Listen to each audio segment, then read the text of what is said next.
Dear friends, today as we celebrate the feast of Mary, Mother of God, some people wonder why she is called Mother of God.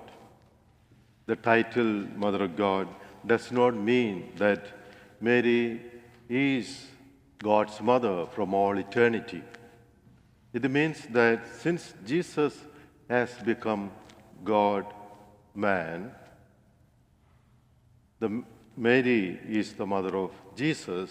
In this sense, we call Mary the Mother of God. Now, historically speaking, this title dates back to the Council of Ephesus in the year 431 AD.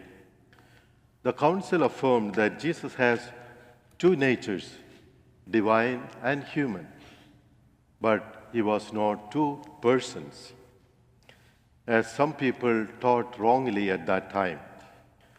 Hence, the council very firmly stated that Jesus was only one person, and therefore Mary could be called the Mother of God.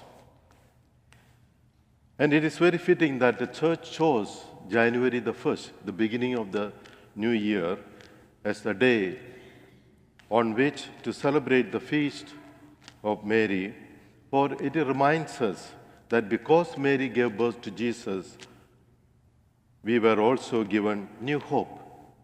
We were given a new life, the kind of life and hope that only God can give to us through His Son, Jesus. On this feast of Mary, while honoring the woman who was called blessed among all women, let us now look at how blessed we are in our personal life and in our families.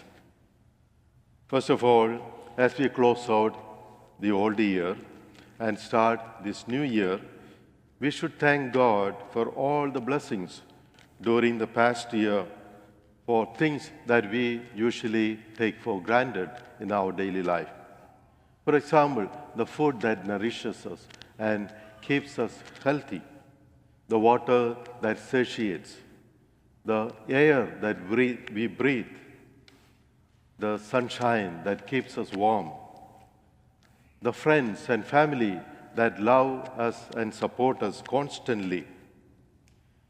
Secondly, besides counting our own blessings from God during the past year, however tough some of the situations may have been for us, we should also consider sharing our blessings with others, especially those who are less fortunate during this year. For this is how we can thank God for having blessed us in various ways throughout our life. Thirdly, just as Mary responded very generously to the gifts God gave her, so too we should respond generously to God for the favors God has given us. And if we are looking for a New Year resolution, we should do no better than to consider giving Mary a greater role in our life and imitate her virtues in our life. That is, Mary's prayerfulness, her spirit of service, her deep sense of gratitude toward God and others. Many of us have already decided on our New Year resolutions and what goals we want to achieve during this year.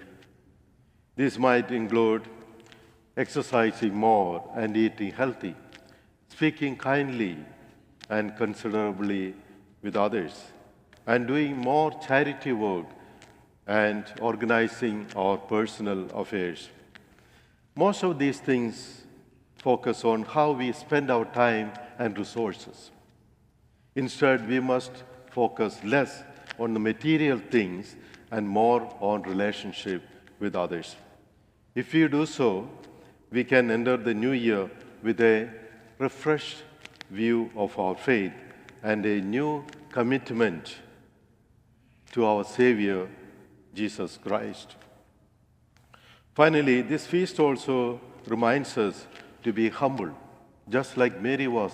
In spite of being chosen to be the Mother of God, Mary remained humble in her life. And we are also called to remain humble about our talents, our achievements, and whatever we have accomplished in our life, by reminding us that all our happiness and well-being originated in God's merciful and unconditional love, and that's the source of our life itself. Just as Mary gave flesh to Jesus in her day, we are also called to give flesh to Jesus in our time. And if we do as Mary did, being faithful and obedient to God's plan in our life, Jesus will walk this world once again. And he will make the world new for every one of us.